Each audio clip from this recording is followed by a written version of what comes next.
जय हिंद दोस्तों। देखिए, ओलिव बोर्ड में जो हर सैटरडे संडे को एसएससी सीजीएल 2024 का लाइव वीकली टेस्ट देता है, उस टेस्ट के मैथ पोर्शन को हम डिस्कस करने वाले हैं और 25 क्वेश्चन को टोटल हम दो पार्ट में डिस्कस करेंगे। और इस क्वेश्चन से रिलेटेड जितने भी इम्पोर्टेंट पॉइंट्स बनते हैं, इम्पोर्टेंट ट्रिक्स बनते हैं मेरे भाई, उन सभी को डिस्कस करेंगे। आपके सामने रखेंगे, जो फार्मूला होगा वो फार्मूला आपके सामने रखेंगे, जो ट्रिक होगा सब कुछ रखने वाले हैं, ठीक है ना। तो हमारे साथ शुरू से लेकर अंत तक जुड़े रहिए। और देखिए, आपके सामने मेरे भाई पहला क्वेश्चन है, बहुत इंपॉर्टेंट क्वेश्चन है। मुझे लगता है इस बार जो मॉक टेस्ट दिया गया उस मैथ में से सबसे इम्पोर्टेंट क्वेश्चन यही है, ठीक है ना, क्योंकि इसमें 99% स्टूडेंट्स इस क्वेश्चन को गलती किए होंगे, ठीक है ना। तो देखिए गलती कहाँ की होंगे। बोल रहा कि एम एन पी जो है मेरे भाई, तीन बिंदु इस प्रकार है कि एम एन बराबर 13 सेंटीमीटर, एन पी बराबर 7 सेंटीमीटर और एम पी बराबर जो है 20 सेंटीमीटर है। तो बोल रहा है कि एम एन और पी से गुजरने वाले वृत्तों की संख्या क्या है वो आपको बताना है। ऑप्शन आपके सामने है 0, 1, अपरिमित मतलब अनंत, या फिर 2 होगा। तो देखिए, सबसे पहले तीन बिंदु हैं एम एन और पी, और तीनों बिंदु से गुजरता है एक वृत्त, ठीक है ना। तो कितना वृत्त गुजरेगा, तो मान लेते हैं सबसे पहले एम और एन पी जो है तीनों मेरे भाई एक स्ट्रेट लाइन में हो, ठीक है ना। एम है, एन है और पी है, ठीक है ना। मैं नाम दे देता हूँ एम, एन और पी। तो क्या एक वृत्त हम बनाएंगे जब मेरे भाई, तो ये तीनों बिंदु से होकर गुजरेगा या नहीं गुजरेगा। तो बोलिएगा नहीं, कैसे गुजरेगा। वृत्त जब भी गुजरेगा तो ये दो ही बिंदु से गुजरेगा, ये दो बिंदु से गुजरेगा, ये फिर ये दो बिंदु से गुजरेगा, यही ना होगा। तो यहाँ से तीनों बिंदु से वृत्त नहीं गुजरेगा मेरे भाई, तो ये नहीं होगा। फिलहाल ये नहीं होगा। एक स्ट्रेट लाइन यदि हम मानकर चले हैं तीनों लाइन को, तीनों पॉइंट को, तो अब देखिए मान लेते हैं कोई एम पॉइंट यहाँ होगा, एन पॉइंट यहाँ होगा, पी पॉइंट यहाँ होगा, ठीक है ना। एम होगा, एन होगा, पी होगा मेरे भाई, होगा ना। तो देखिए इस तीनों लाइन से एक वृत्त गुजारेंगे तो बोलिएगा बिल्कुल गुजर जाएगा मेरे भाई, गुजर जाएगा ना, ये वृत्त गुजर जाएगा, ठीक है ना। लेकिन अब देखिए यहाँ पर क्या है ना, अब यदि हम तीनों पॉइंट को हम मिलाते हैं मेरे भाई, तीनों पॉइंट को मिलाते हैं, हम क्या बनता है, एक ट्रायंगल बनता है, ठीक है ना। जिसमें एम एन बराबर दिया हुआ 13 सेंटीमीटर, एन पी दिया हुआ 7 सेंटीमीटर मेरे भाई, और एम पी जो है वो 20 सेंटीमीटर दिया हुआ। तो अब देखिए ठीक है, त्रिभुज हमको पता है, कोई भी त्रिभुज हो इससे एक तो वृत्त गुजरता है, जो हम जिसको हम बाहरी बाह्य वृत्त के नाम से जानते हैं। लेकिन मेरे भाई जो त्रिभुज की ये भुजाएं दी गई है एम एन, एन पी और एम पी, क्या इस भुजा से क्या त्रिभुज बनना संभव है। देखिए सबसे पहले त्रिभुज का फॉर्मेशन के लिए भी एक कंडीशन होता है मेरे भाई। वो कंडीशन क्या होता है कि जब किसी त्रिभुज में कोई दो भुजा ले लीजिए, मैं जो बोल रहा हूँ आप लिख सकते हैं, नोट में अपने लिख लीजिए। किसी भी त्रिभुज बनने के लिए मेरे भाई उस त्रिभुज के किसी दो भुजाओं का योग जो है मेरे भाई वो तीसरी भुजा से बड़ी होती है। किसी भी दो भुजाओं का योग, ठीक है ना, तीसरी भुजा से हमेशा बड़ी होती है। या फिर किसी भी दो भुजाओं के अंतर जो है मेरे भाई वो तीसरी भुजा से छोटी होती है, ठीक है ना। मैं फिर से एक बार बोल देता हूँ, त्रिभुज बनने के लिए कंडीशन है कि किसी भी त्रिभुज की दो भुजाओं का योग जो है वो तीसरी भुजा से हमेशा बड़ी होती है, और किसी दो भुजाओं के अंतर जो है ना तीसरी भुजा से हमेशा छोटी होती है, ठीक है ना। ये आप लिख लीजिएगा, बहुत काम देगा।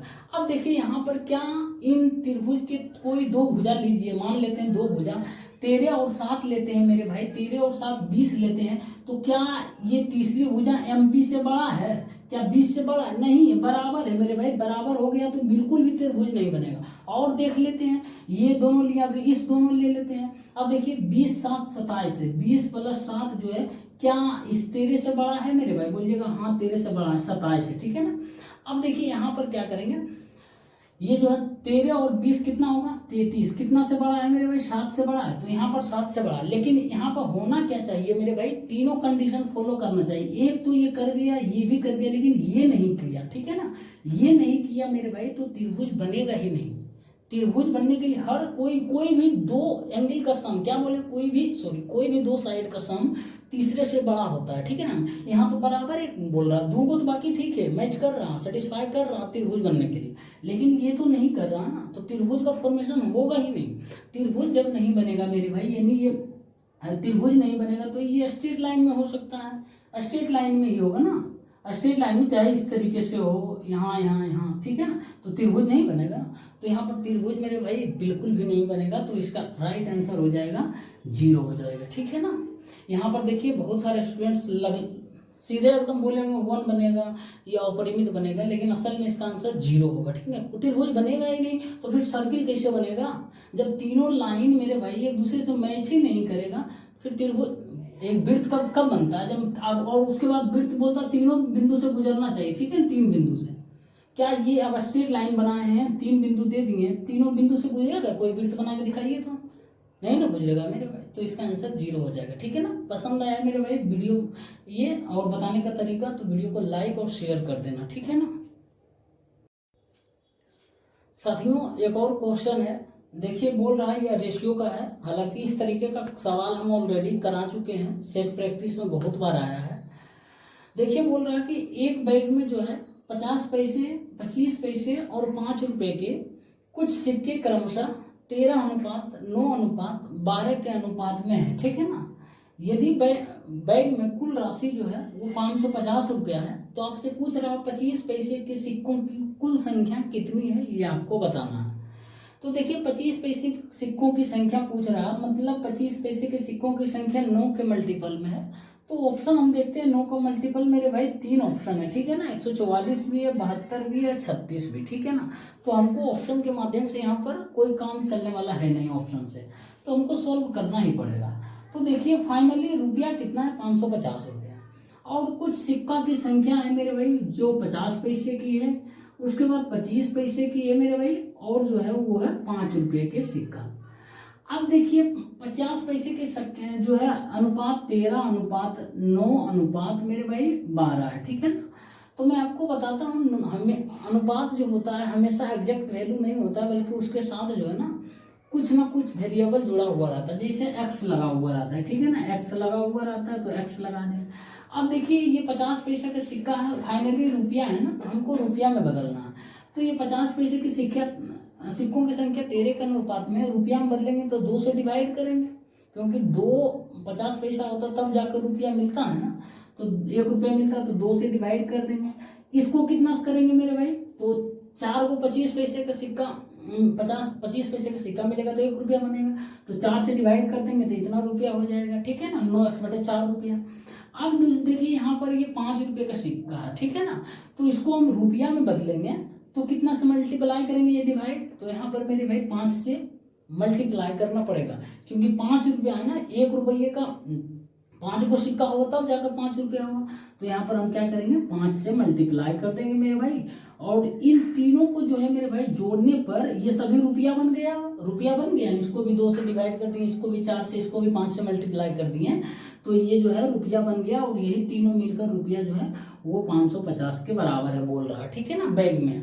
अब देखिए हम जोड़ेंगे तो क्या होगा, यहाँ पर ये 60x हो जाएगा, एलसीएम ले लेंगे मेरे भाई, एलसीएम ले लेंगे, यदि हम 1 मिनट हम 4 से मल्टीप्लाई कर देते हैं सब तरफ, ठीक है ना, तो खत्म हो जाएगा, 4 से मल्टीप्लाई करेंगे ये 26x हो जाएगा ना, फिर इसको 4 से मल्टीप्लाई कर देंगे वही 9x ही रह जाएगा, 4 कैंसिल, फिर प्लस मेरे भाई 4 से मल्टीप्लाई करेंगे तो कितना होगा, 12×5 60x, तो पहले 4 से मल्टीप्लाई करेंगे 6×4 24 240x बराबर 550 × 4 रहने देते हैं, ठीक है ना, कोई दिक्कत नहीं।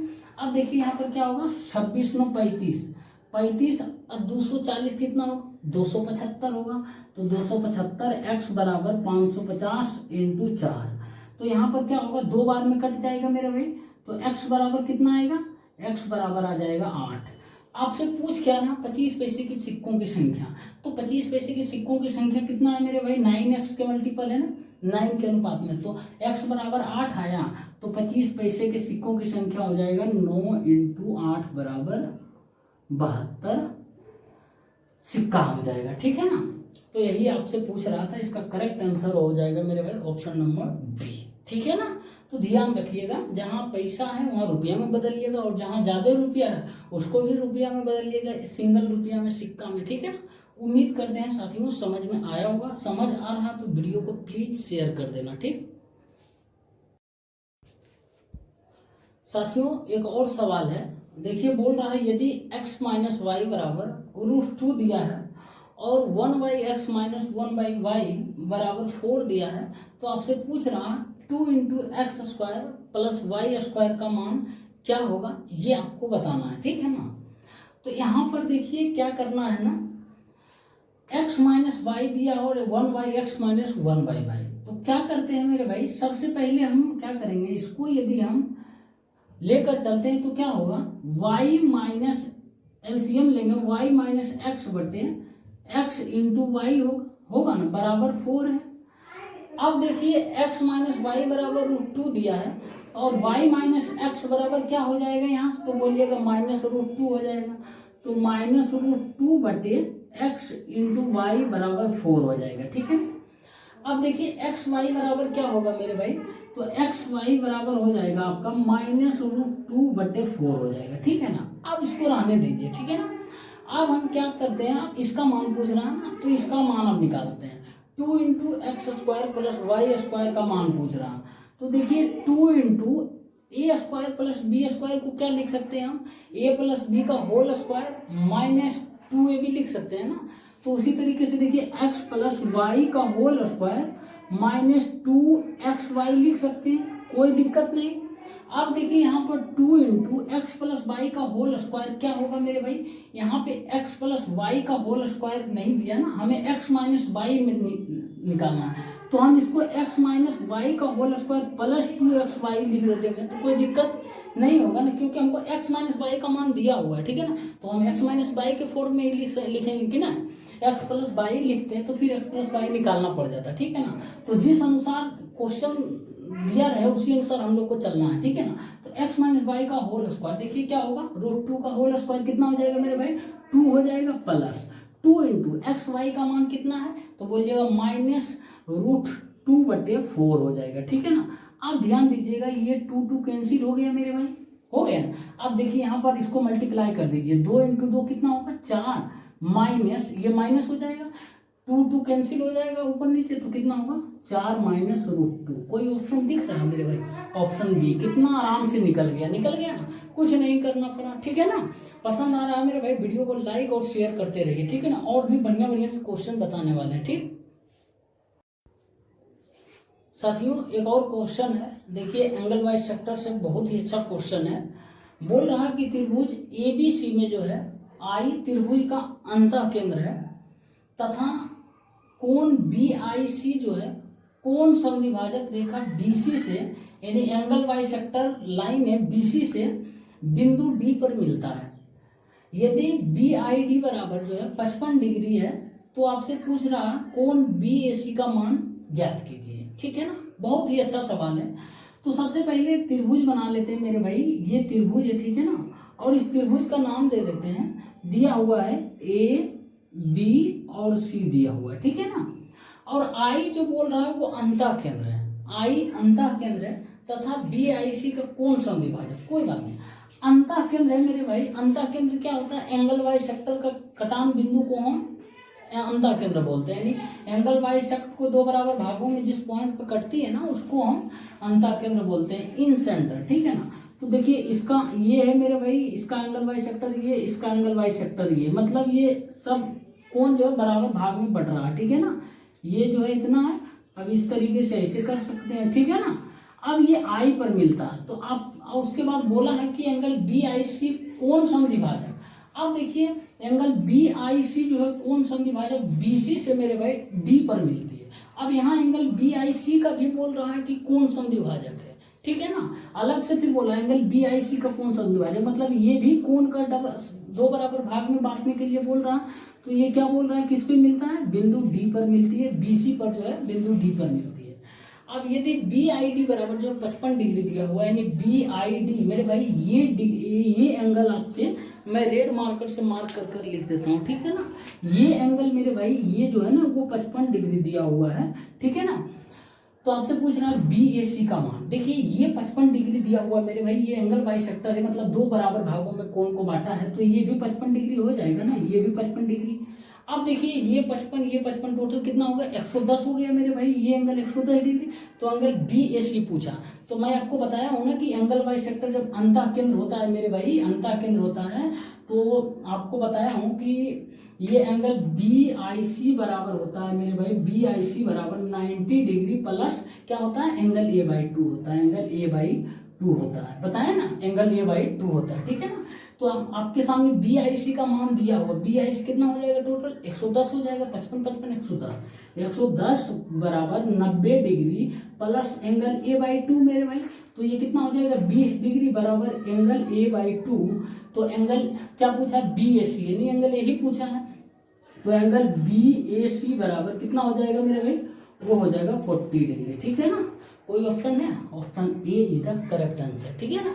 तो ये कॉन्सेप्ट आप याद रखिएगा, जब एंगल ये होता है मेरा अंतः केंद्र के बीच एंगल पूछेगा, मैं ये A और I के बीच का एंगल पूछेगा, तो ये फॉर्मूला आप लगाइएगा, ठीक है ना। हालांकि बता चुके हैं मेरे भाई, आप जाकर जरूर देखिए, डेली प्रैक्टिस करवाते हैं, अभी फिलहाल रोके हैं, ठीक है ना। तो आप नहीं तो टॉप 100 क्वेश्चन की सीरीज भी जाकर देख सकते हैं, उसमें भी बहुत कुछ सीखने को मिलेगा, ठीक है ना। पसंद आ रहा है मेरे भाई, वीडियो को लाइक और शेयर कर दीजिए, ठीक। साथियों एक और सवाल है, देखिए ट्रिगोनोमेट्री का है, बोल रहा है कि यदि 2 sin स्क्वायर 3 थीटा बराबर 1 है, तो आपसे पूछ रहा 2 cos 6 थीटा का मान ज्ञात कीजिए, ठीक। तो देखिए बहुत ही सिंपल है, 2 sin स्क्वायर 3 थीटा बराबर 1 है, ठीक है ना। तो देखिए हम यदि sin स्क्वायर 3 थीटा बराबर मेरे भाई 1/2 कर सकते हैं ना, कोई दिक्कत नहीं। sin 3 थीटा बराबर मेरे भाई क्या हो जाएगा, बोलिएगा 1/√2 हो जाएगा, इसका रूट 1/2 का अंडर रूट करेंगे तो 1/√2 आएगा ना। अब देखिए यहाँ पर क्या है ना, sin 3 थीटा बराबर 1/√2 है, तो बराबर इसको हम sin 45 डिग्री लिख सकते हैं मेरे भाई, sin 45 डिग्री का मान 1/√2 होता है, तो ये बराबर ये लिख सकते हैं, कोई दिक्कत नहीं। अब देखिए साइन कैंसिल हो गया मेरे भाई, तो क्या बचेगा 3 थीटा बराबर 45 डिग्री, तो थीटा बराबर क्या होगा मेरे भाई 15 डिग्री आएगा, ठीक है ना।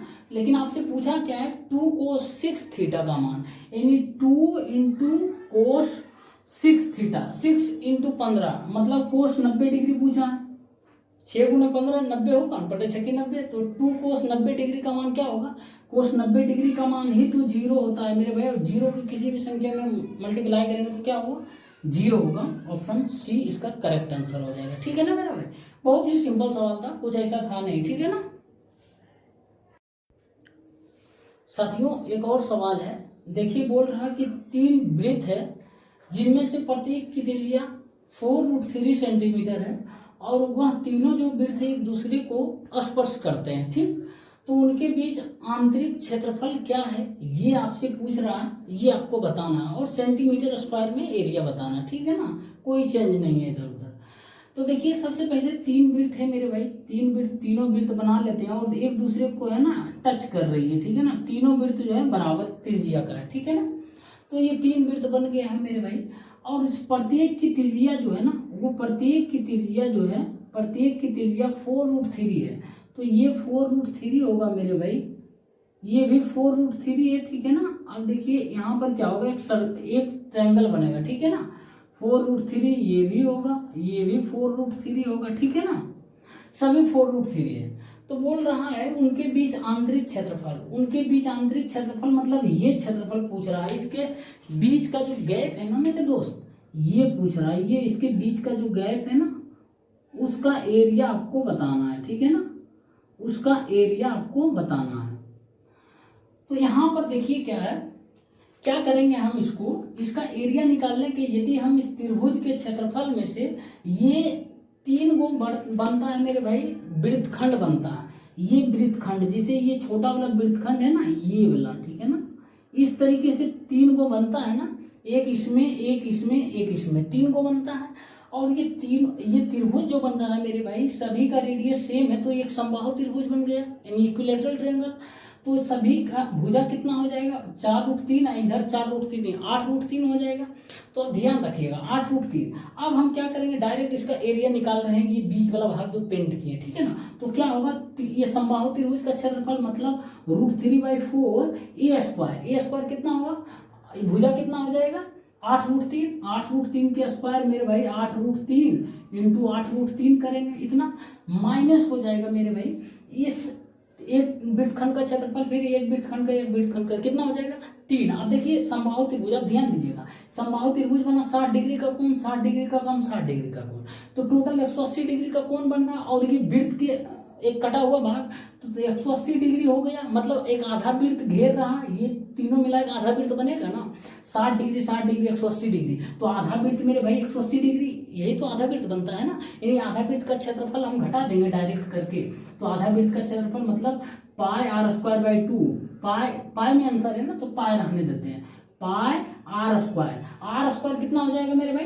त्रिज्या तो वही हो जाएगा 4√3, तो 4√3 into 4√3 pi r square by 2 हो जाएगा, ठीक है। अब देखिए यहाँ पर आंसर माइनस में आ रहा है ना, माइनस में, तो माइनस में आंसर होगा या तो ए होगा या डी होगा, ठीक है ना। अब बी सी तो ऐसे एलिमिनेट हो गया। अब देखिए क्या करेंगे हम, यहाँ पर यदि √3 कॉमन ले लेते हैं, ठीक है ना, तो अब देखिए नहीं काटते हैं, ठीक है, 4 दूना 8 कट रहा है मेरे भाई, कट रहा है ना।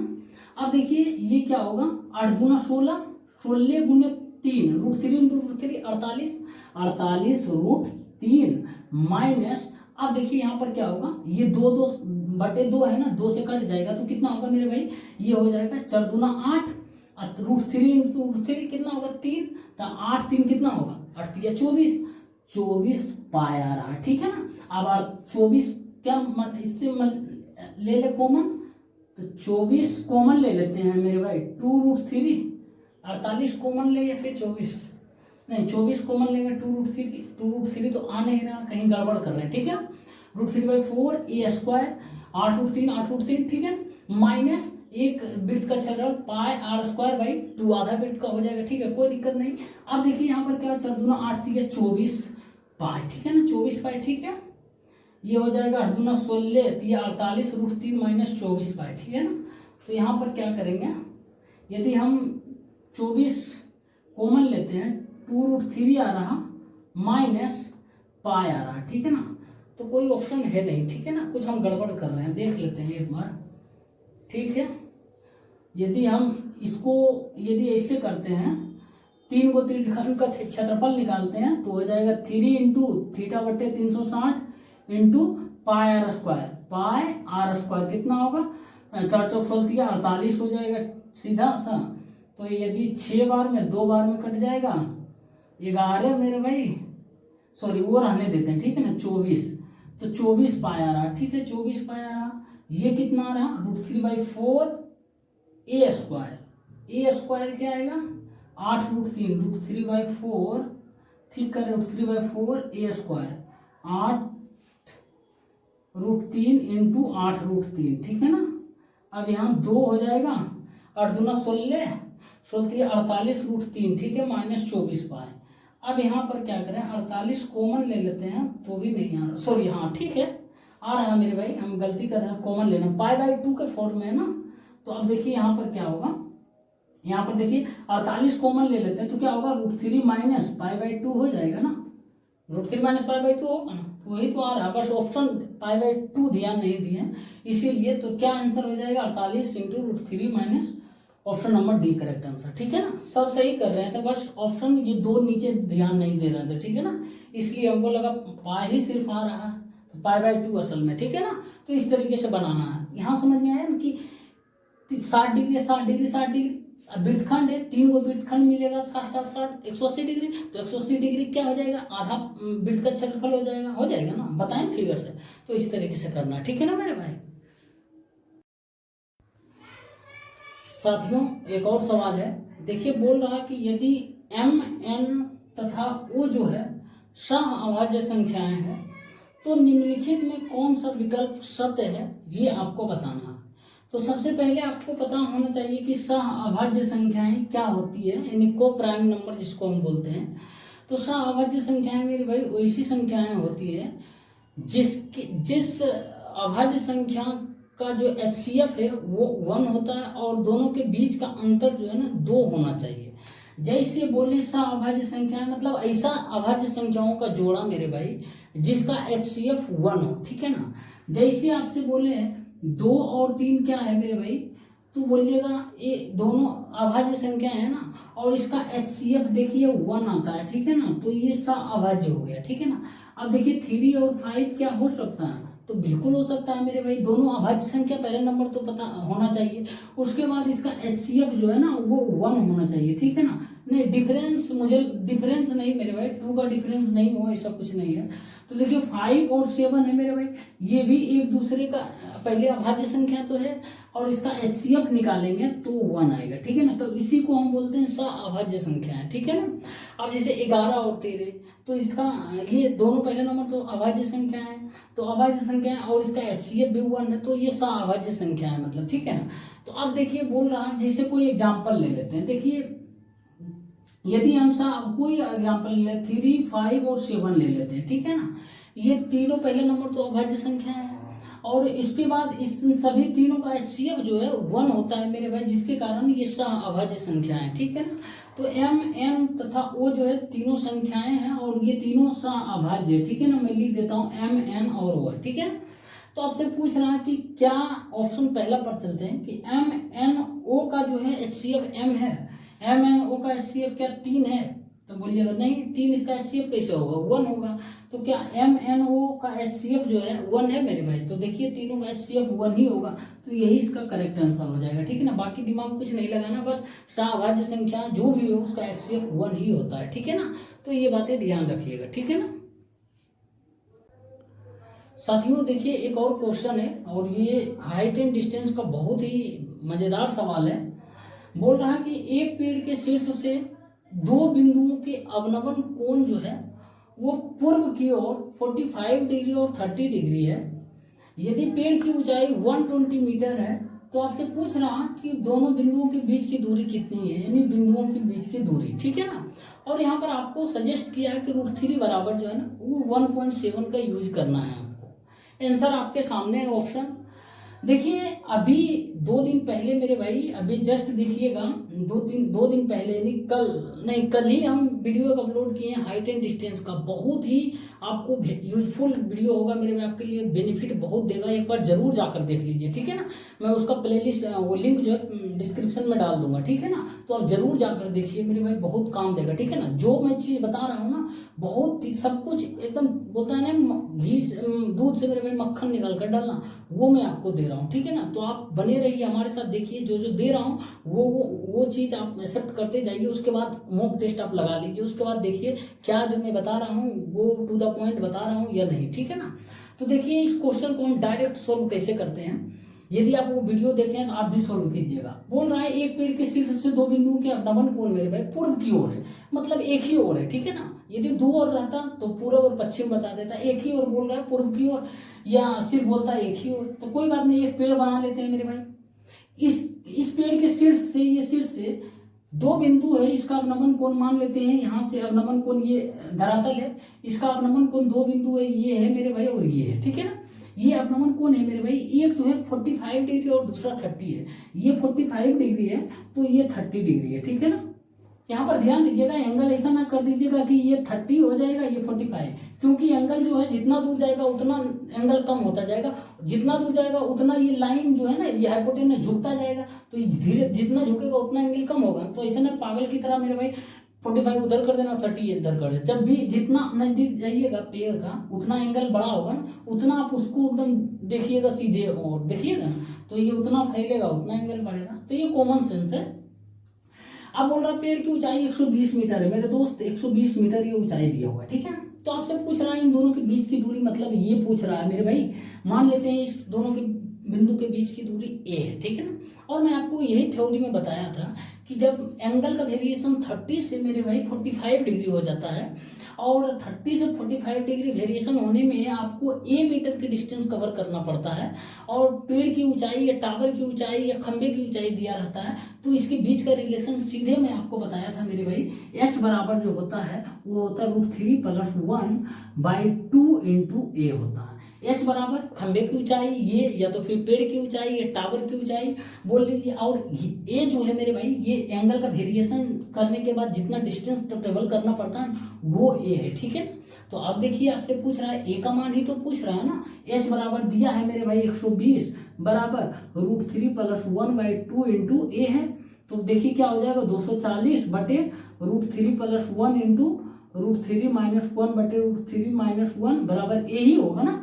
अब समझ पा रहे हैं ना, ये बराबर ए उधरे रहने दिए हैं, 120 × 2 240 बटे √3 + 1 किए, इसका रेशनलाइजेशन कर दिए, कोई दिक्कत नहीं। अब देखिए ये कितना हो जाएगा मेरे भाई, ये 2 हो जाएगा, 2 हो जाएगा ना, तो ये 120 होगा finally, √3 + 1 √3 - 1 a + b into a - b होगा ना। तो a² - b², यहाँ पे देखिए 120 ही डायरेक्ट लिखते हैं, ठीक है ना, तो ये 120 हो जाएगा। अब देखिए 120 इंटू √3 - 1, √3 का मान बता दिया गया है कि 1.7 लीजिए आप, तो 1.7 लेंगे मेरे भाई, और 1 घटाएंगे तो कितना आएगा, तो बोलिएगा 0.7 आ जाएगा, आएगा ना। अब देखिए कितना बरसती 84 आएगा, एक डी 0 कितना आएगा, एक अंक के बाद 0.1 अंक, 84 क्या आएगा मेरे भाई, मीटर आ जाएगा, ठीक है ना। कोई ऑप्शन है, तो ऑप्शन डी इसका करेक्ट आंसर होगा। कितना मजेदार ट्रिक बताएं मेरे भाई, बताएं ना, इसलिए बोलते हैं जुड़े रहिए हमारे साथ, हर एक चीज देंगे। आप जहाँ भटक रहे हैं ना, जाकर ये टीचर इससे ले लेंगे, ये टीचर, हर जगह से मैं आकर बैठा हूँ, ठीक है ना। इसीलिए मैं यूट्यूब पर आया हूँ, ताकि जितना भी मेरे अंदर नॉलेज है थोड़ा बहुत, मैं सब आपको लोगों को दे दूँ, ताकि मेरे थोड़ा से पढ़ाने से मेरे भाई आप लोगों के लिए थोड़ा भी बेनिफिट होता है, तो मुझे लगता है अच्छा है, मैं ठीक कर रहा हूँ, ठीक है ना। बस आपका फर्ज बनता है कि वीडियो को लाइक और शेयर कर दीजिए, ठीक है ना। साथियों देखिए एक और क्वेश्चन है, और ये पार्टनरशिप का है। बोल रहा है कि 3 व्यक्तियों X, Y और Z ने साझेदारी में जो है 19:5:14 के अनुपात में है धनराशि का निवेश किया, तथा उनके निवेश की अवधि का अनुपात जो है 2:3:1 है, तो उनके लाभ का अनुपात कितना है, ये आपसे पूछ रहा। तो देखिए इस क्वेश्चन को कोई भी स्टूडेंट कर सकता है, लेकिन जो भी साथी हमारे साथ नए जुड़े हैं उन लोगों के लिए भी सबको लेकर चलना पड़ता है। तो देखिए जब भी पार्टनरशिप का क्वेश्चन आए मेरे भाई, कुछ चीज़ें आपको ध्यान में रखना है कि इसका जो लाभ है मेरे भाई, वो इसकी पूंजी और टाइम के मल्टीप्लिकेशन के रेशियो में बटेगा। जैसे पूंजी लगाए हैं पी मेरे भाई into P1 T1 ratio P2 T2 ratio P3 T3, यानी लाभ जो बटेगा मेरे भाई इसके पूंजी और टाइम के मल्टीप्लिकेशन के रेशियो में बटेगा, ठीक है ना। दूसरी बात आपको ये ध्यान रखना पड़ेगा पार्टनरशिप में, कि देखना है मेरे भाई कोई व्यक्ति पूंजी में कितने रुपया लेकर और कितने समय तक पूंजी में शामिल रहता है, ठीक है ना। ये बात जरूर रखना, कि फिर से बता रहा हूँ, ये ध्यान रखना कि कोई भी व्यक्ति पूंजी में कितना, पार्टनर में कोई साझेदारी में कितने रुपया लेकर और कितने समय तक उसमें बना हुआ रहता है, पार्टिसिपेट किया रहता है, ठीक है ना। तो वही 2 चीज ध्यान देखना, और उसके बाद मल्टीप्लिकेशन का रेशियो निकाल देना। फिलहाल यहाँ सिंपल दिया है 19, और पहला का 19 के अनुपात में, और टाइम कितना है 2, तो मल्टीप्लिकेशन हो जाएगा रेशियो, फिर 5 इंटू 3 टाइम लगाता है इंटू, फिर 14 इंटू 1 कितना हो जाएगा 38 रेशियो 15 रेशियो 14, ठीक है ना।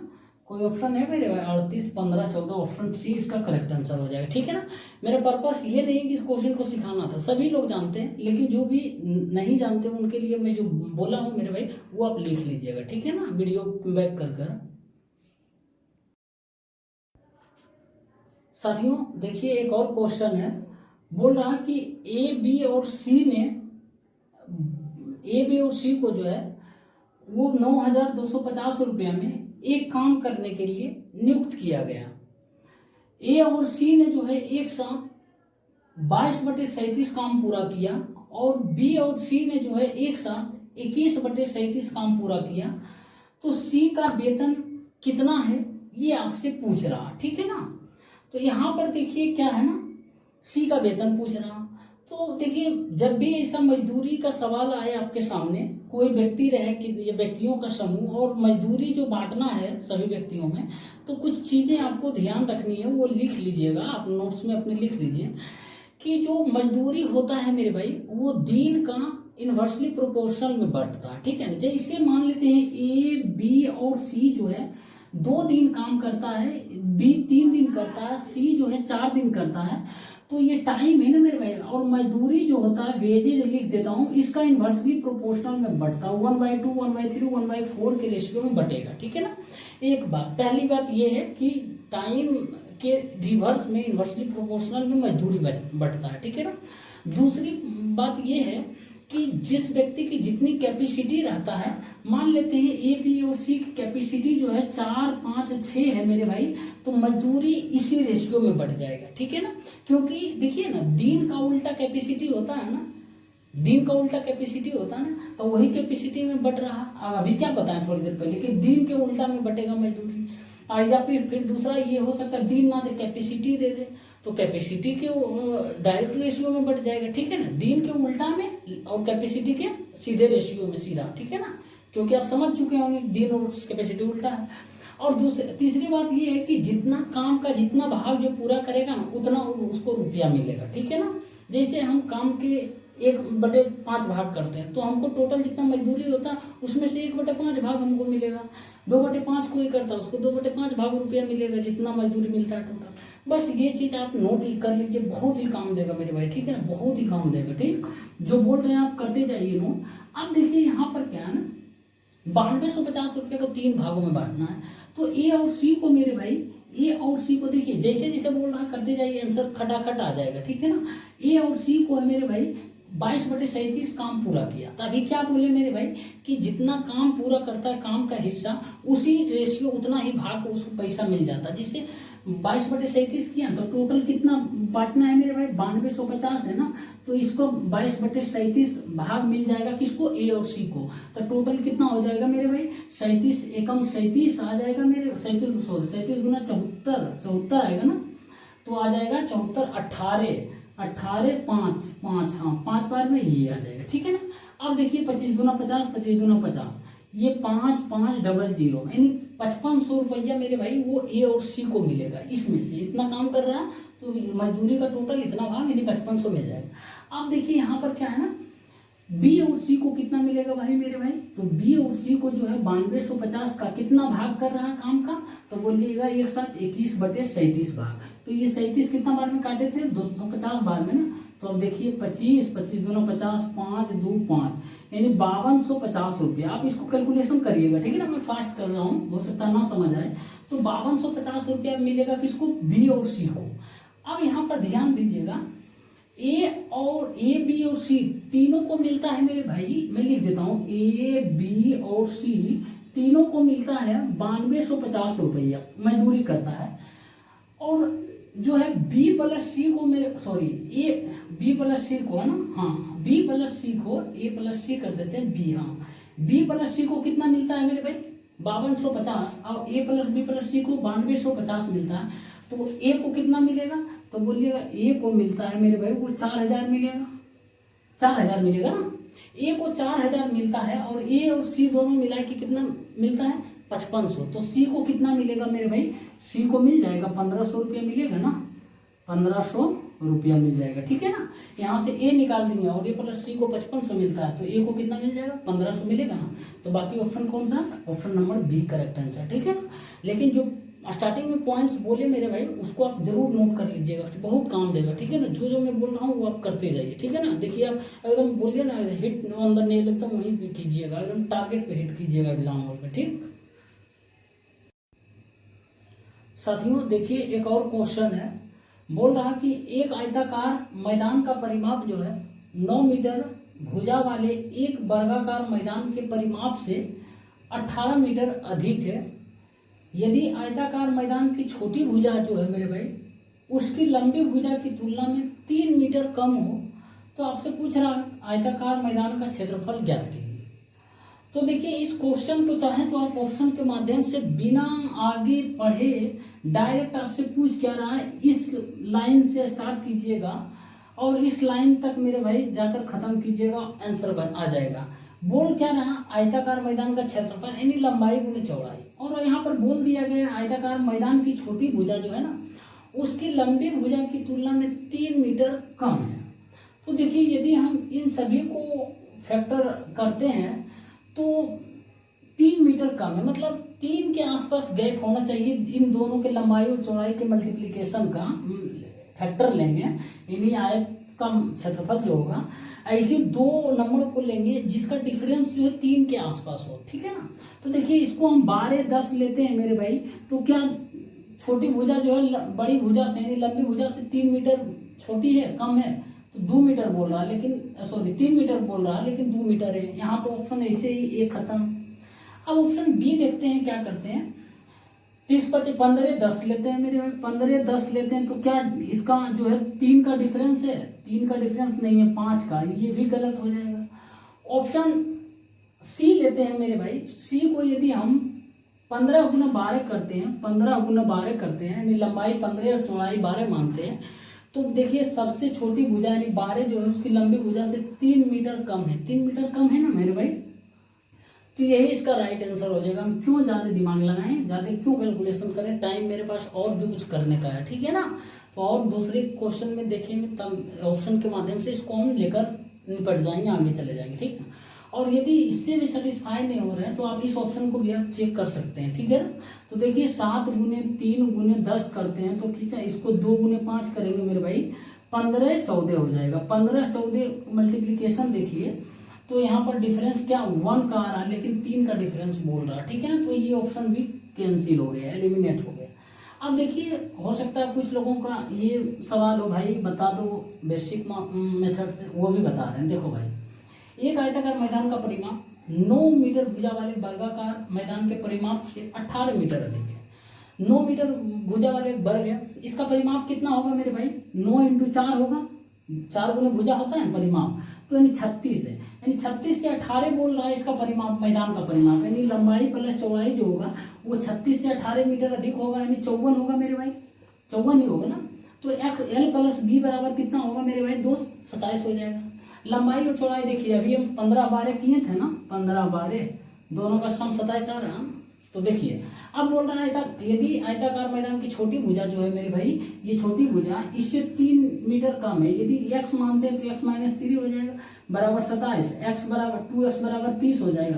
तो x बराबर कितना होगा, एक 15 होगा, तो दूसरा क्या हो जाएगा, ये 15 होगा, ये कितना होगा 12, 15 12, तो इसी का एरिया पूछ रहा है, मल्टीप्लीकेशन 180 हो जाएगा, ठीक है। उम्मीद करते हैं साथियों आज के क्लास में जितना भी क्वेश्चन बताएं और सभी के सभी इम्पोर्टेंट था और सभी के सभी समझ आया होगा।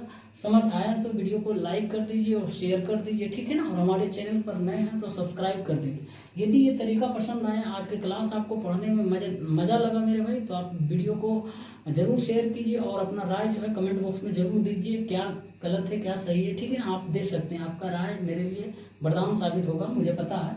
तो आप ये जरूर कमेंट बॉक्स में कुछ बताते रहिए अपना फीडबैक, ठीक है ना। उम्मीद करते हैं साथियों आज जो भी बताएं समझ आया होगा। फिर पार्ट 2 लेकर आएंगे, जल्दी लेकर आएंगे, ठीक ना। तब तक के लिए ठीक है ना, धन्यवाद।